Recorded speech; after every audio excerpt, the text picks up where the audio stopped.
All right, so we're up to chapter 9. So let's talk about this. It's cell phones and cellular network. All right, so it's called the cell phone network because there are cells. There are these antennas that can only handle a certain number of calls at a time. That's a cell site, is a tower. It has a mobile switching center that switches data packets from one network to another, and it will be routed from the mobile switching center to the public switch telephone network if it has to move over to a different carrier, like from AT&T to Sprint.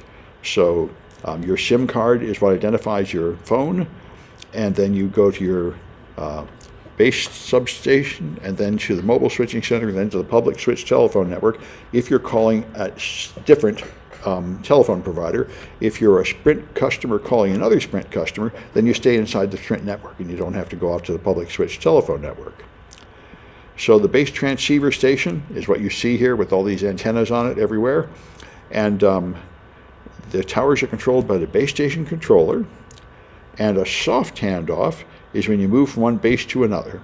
A hard handoff means communication is only handled by one BTS at a time. That's interesting, and I wonder which of these is going on. I know if you talk on your phone while you're driving or something, your phone is somehow switching from one tower to another smoothly, and it doesn't drop the connection. So I assume it's a soft handoff, but I don't really know. So this is what's important, of course, is you can get a lot of evidence from the carrier. If you can get a court order, then you can demand evidence from the carrier, and the carrier knows where every phone is all the time. They don't know exactly where the phone is, but they know within like 100 yards or so, because they have to know which cell phone tower is near it so they can ring the phone. So unless your phone is turned off so it cannot receive a phone call, like the battery removed, your carrier has a record of your physical location all the time, and they can give that to the police or anybody else. And there are a lot of I remember when the January 6th riot happened in Washington, D.C., they showed tracking all the phones. You could see all the people marching down, all the people flooding into the Capitol, and so on. All right, and so law enforcement can ask for the user information. They can also request that records be preserved for 90 days. And so you'll get all the calls they make, and you can also get their approximate location of the phone, of course. So they can get the personal data, like your name, address, social security number, and detail records like this used for billing, showing all the phone calls you made, who you called and how long they were and what time they were. And then they can also get PIN unblocking P codes to bypass your SIM PIN protection from the carrier to get on the details of your phone and then get emails and messages off your phone. So the mobile station is your handset that you carry around. And it's got a subscriber identity module. That's the SIM card. It's uniquely identified by the IMEI number. This is perhaps analogous to the MAC address in the world of Ethernet networking. That's the unique identifier of the handset. All right. What's that? I think IMEI is also in Android. Yeah, no, it's independent of Android. If you want to make phone calls, you have to have this number. It's the same. It's present in both Android and iPhone. Yeah, it's your unique identifier. And so you got a on a GSM network. There's a universal integrated circuit card, which can be the SIM or a universal SIM. There are different options. There's also a mobile equipment identifier on some networks. All right. So some of these have a lock. This is a big issue. For a long time, phones would be sold locked to one carrier, and you could not move them to another carrier. And I think Obama passed a law that they had to stop that. They could no longer lock you to one carrier. It would be legal to unlock your phone, which means move it to a different carrier, like from Sprint to AT&T. All right. And all U.S. phones have an FCC ID, meaning they're authorized to operate on radio frequencies. That's the Federal Communications Commission that controls the radio frequencies. All right. And so the SIM card is this little thing like a floppy disk that stores data on the phone. And its unique number the IMSI is yet another number that identifies your phone. All right, you'll see it on the SIM card. Here's that long number. And this is the contacts for it to read and write data on the SIM card itself. So when you connect to the mobile switching center, User information is gathered and then passed to the home location register, which is like the domain controller in Windows networks. That's the database of subscribers. So your phone connects, it then figures out who you are, and therefore when it should ring the phone, and whether you are, which cell phone service you subscribe to. It goes to a visitor location register, equipment identity register, and an authentication center, all to decide who you are, and then issue encryption keys so your data can be encrypted. All modern cell phone networks are encrypted. They're encrypted quite strongly. That's why if the police want to do a wiretap, they have to drive a truck into your neighborhood and put up an antenna and put out a strong signal, so your phone will connect to that, because it'll connect to the strongest signal, and then they downgrade it to an old protocol they can crack. Because the modern protocols are almost impossible to crack into. Let me check for comments. All right, good, no new comments. All right, so a mobile network operator like Verizon or T-Mobile operate their network. There are also virtual network operators that use other networks like Google Fi and Consumer Cellular. This is all related to the legal dance that's been going on for my whole life, where AT&T was originally the whole nation, then they split it up. Then they let AT&T have most of the nation again, but they said you have to also carry traffic from other people. So there have been a lot of laws that are creating a very strange situation where only a few companies actually build significant amount of wires and hardware, but they have to carry traffic from other carriers in order to create some semblance of competition, which has spectacularly failed in America, at least for the internet. Most people have only one internet service provider available in their area, so there is in fact no competition. An issue that the government often gets mad about, the more reform type measures there, but the antitrust legislation seems to be pretty paralyzed in America these days. So it started out at 2G, now we're up to 5G. 2G used time division, multiple access, so each phone would get a little bit of time to send data, and the next phone would get a little bit of time. GSM is an international standard that came later, and the most pervasive version of it was 4G. All right, and GSM devices can be used internationally if you get a different SIM card. CDMA is another technique, code division, multiple access.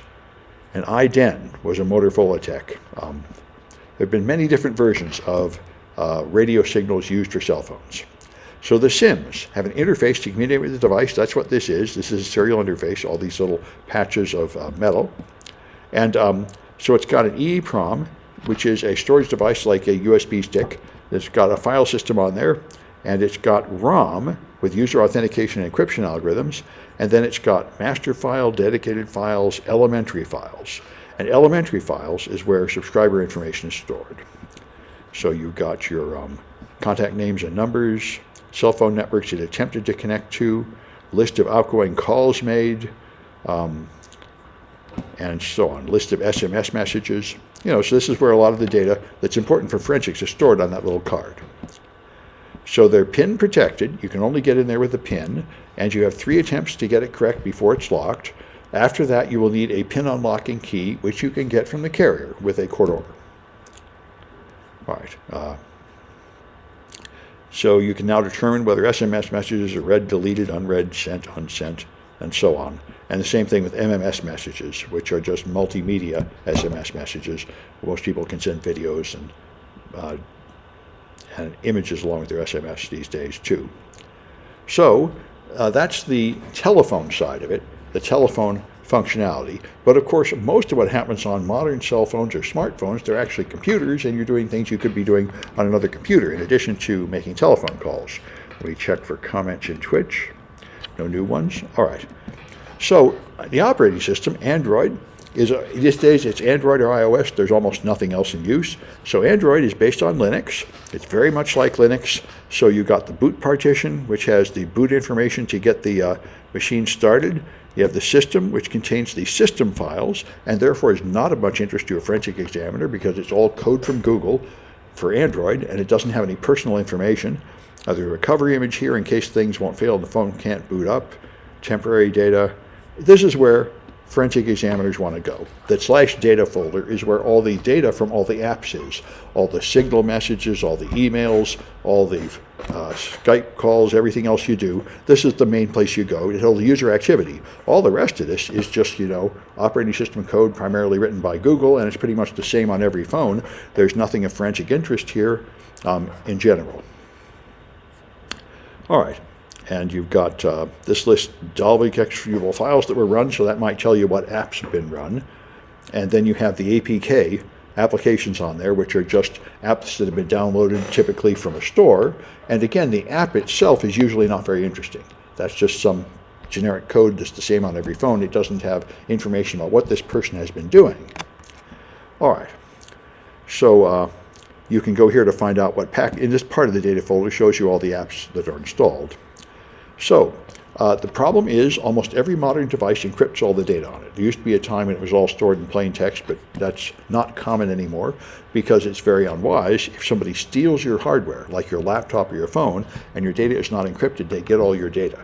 So everything should be encrypted, and most operating systems and phones and everything now encrypt it all. So that means you need to get the password or the PIN or the thumbprint or the facial recognition or whatever it is to log in. And if you don't have that, it may be very difficult to get in. In practice, it may be impossible. There are ways to do it.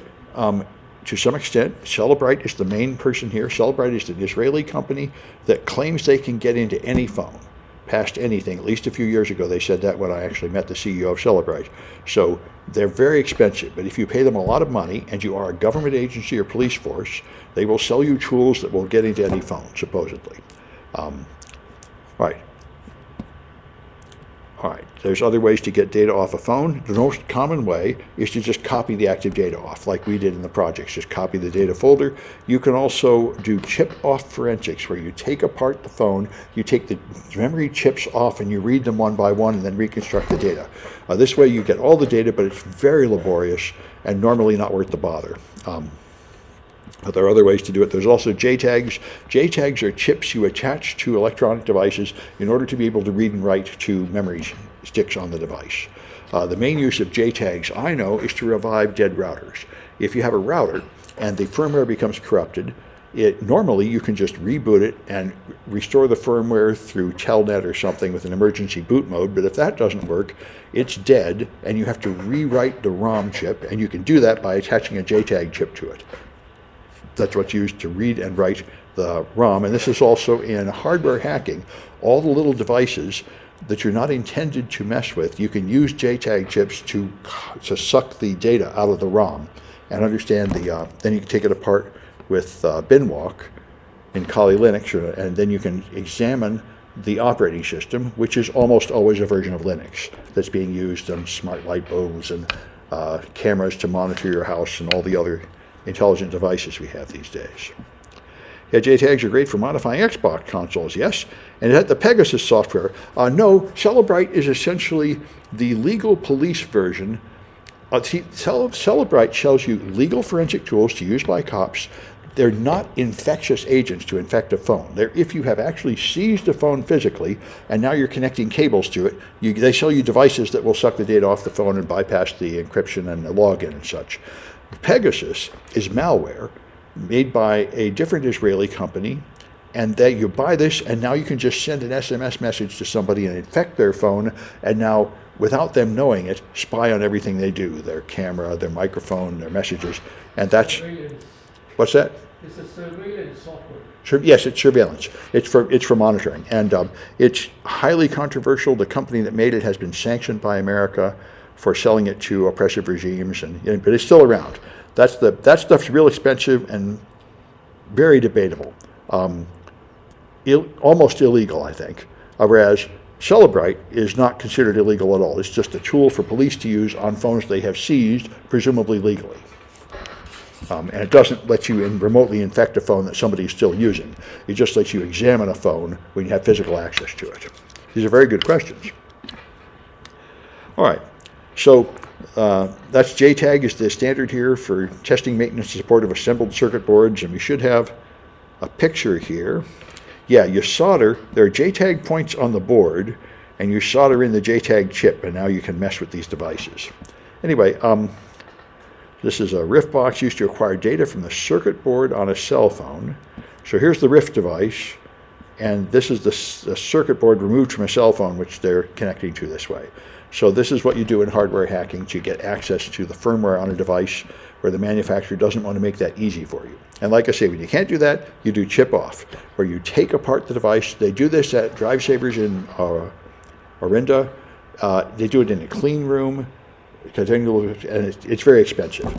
You'd only do this if it is extremely important to get in that phone, like, the phone from a terrorist that's trying to kill the president or something. Most normal investigations are not going to justify the expense of chip-off forensics, because the other simpler techniques will work well enough.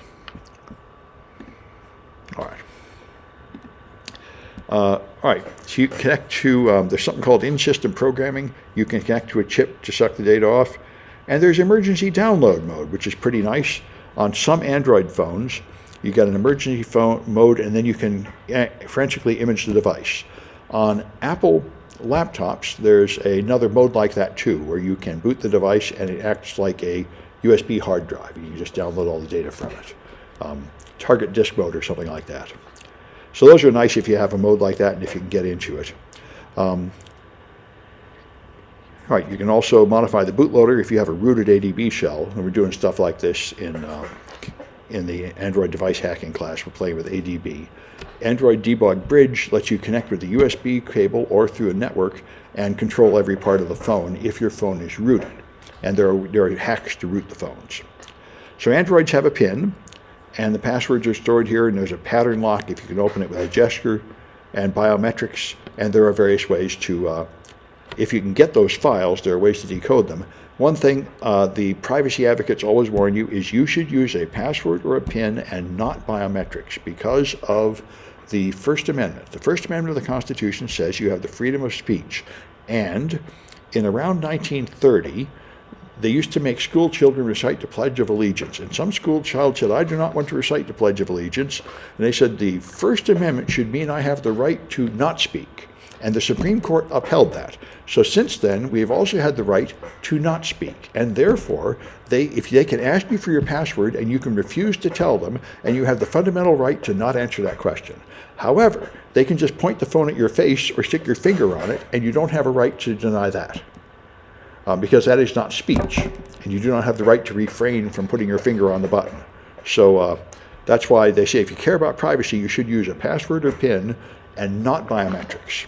If your threat model includes concealing stuff from the police, which I don't much recommend, but it is, some people have that threat model. Anyway, there's a lot of tools to perform forensics on these. The simplest one is if you have USB debugging enabled. That's what we did here, and then you can just use ADB to suck the data off the phone. That's the easiest way to do it. You can also use ADB to divide create a new operating system. Yes, you can also push an operating system. Yeah, and if you can do anything if your phone is rooted. Yeah.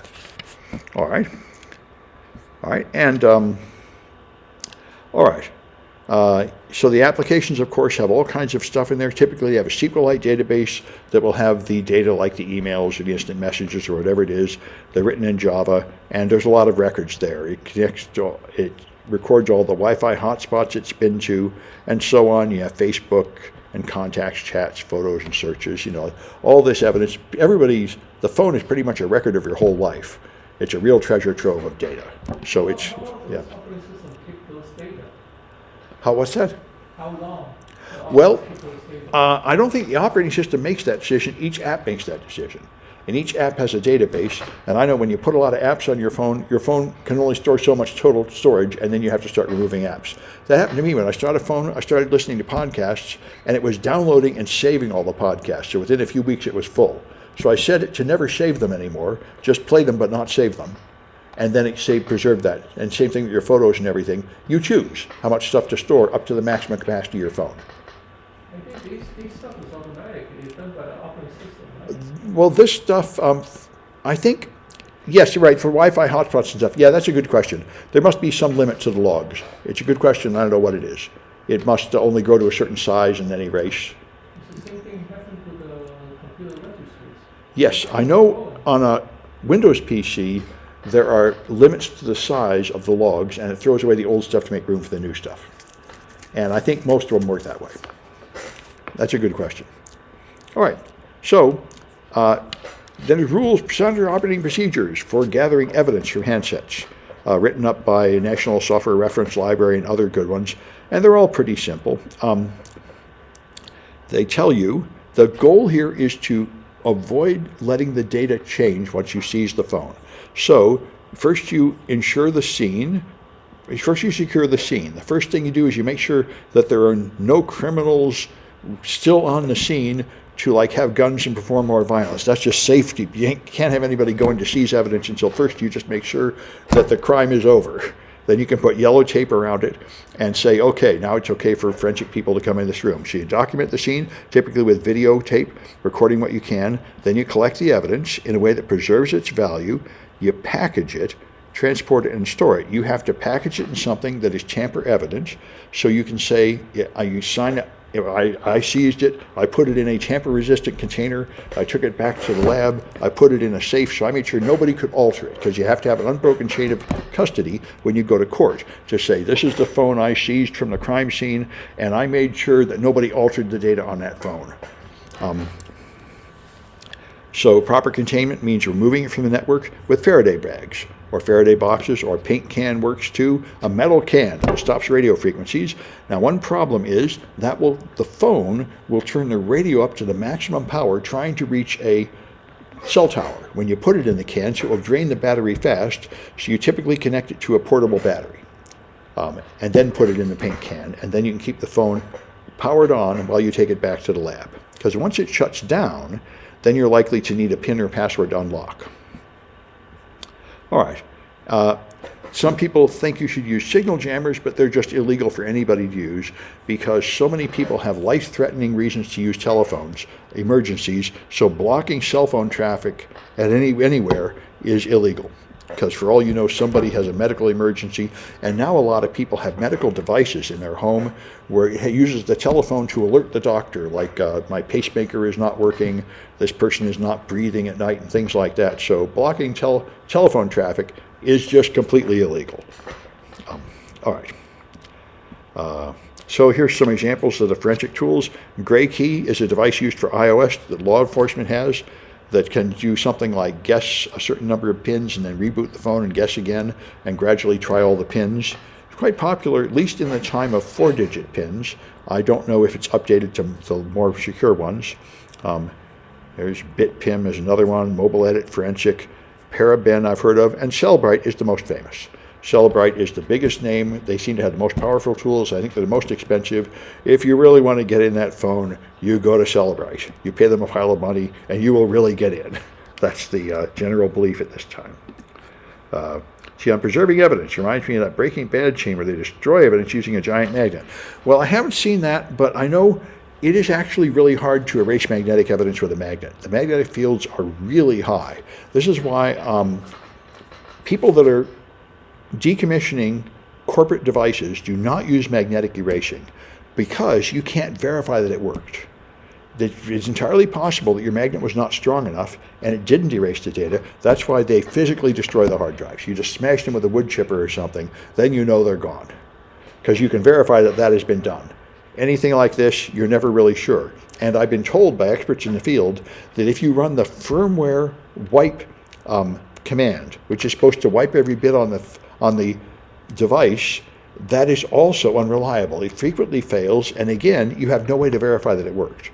That's why, if you have to sign a legal document saying, we made sure that this data was not falling into the wrong hands, you just physically destroy the storage device. Then you can say with confidence, I made sure nobody's got it. You just put out of your mind the concept of wiping it and donating it to a school or anything. Only the big computer use magnetic drives anymore. That's right. Magnetic drives are, that's right. They're less common than they used to be. Yeah. And all the small ones, they don't use them. Yeah.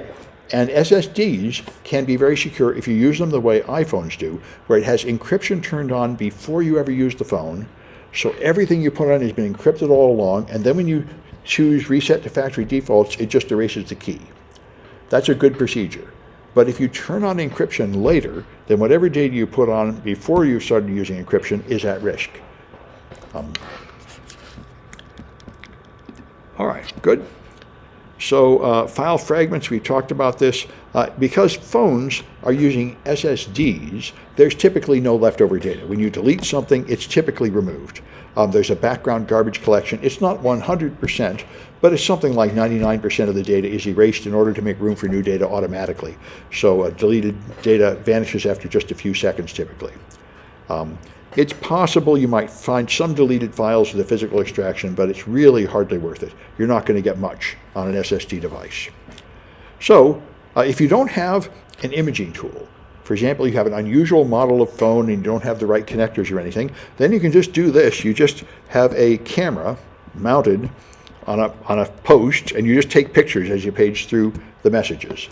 This doesn't get all the data, but it gets data from the phone. Remember, this is the thing about evidence. You do not need to get all the evidence. You just have to be honest about what you did. I looked on the phone, I found these messages. These messages are on the phone. That's evidence. There might be more evidence that you did not find with your imperfect procedure, but what you got is perfectly good because the real evidence is the human testifying in court. I seized the phone, I examined it, I found this stuff on it. It's your credibility in court. That is the real evidence. And if you have to use an imperfect procedure, that's fine. Just take notes and be able to explain what you did later.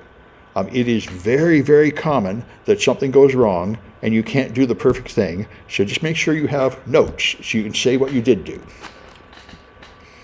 And if you do something wrong, just record it and admit it. Never lie, never try to cover anything up. That'll be 10 times worse than just admitting you made some kind of mistake. Anyway, all right, so you got a warrant for the cell phone, unless, of course, you have consent if someone lets you examine their phone, or you have exigent circumstances. Some kind of emergency means you have the right to examine that phone. Generally, as far as I understand, if you cross airplanes and leave the country, they are allowed to seize your electronic devices and inspect them. Various people, I don't think they need a warrant for that. I see lots of news articles go by, people contesting that. But of course, they don't bother most of the time because there's too many people going through, but I think they have the right to grab any of it and examine the data on it. But normally you get a search warrant, and then you have to describe exactly which cell phone and to uniquely identify it, and then you have the right to examine that one phone. All right, so I'm going to stop this. Oh, let's go to the Cahoots. There are Cahoots for this chapter, and there they are.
All right, so which one of these is a cell phone?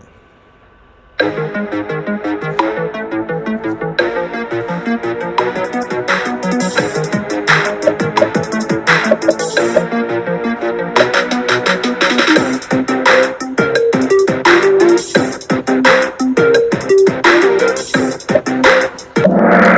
mobile station.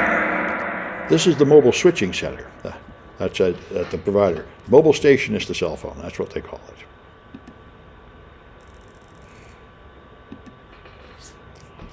All right, so what's the unique identifier of a handset? The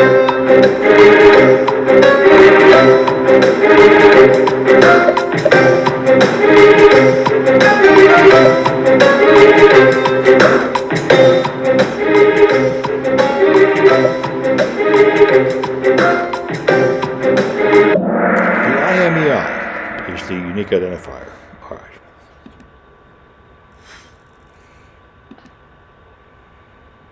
All right, so which MSC item issues the keys?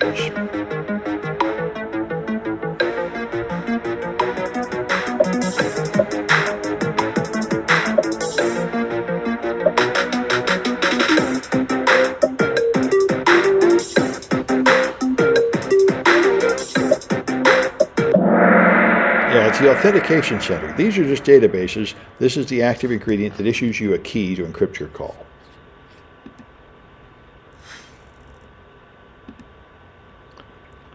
All right, and which partition is the most important to examine on an Android phone?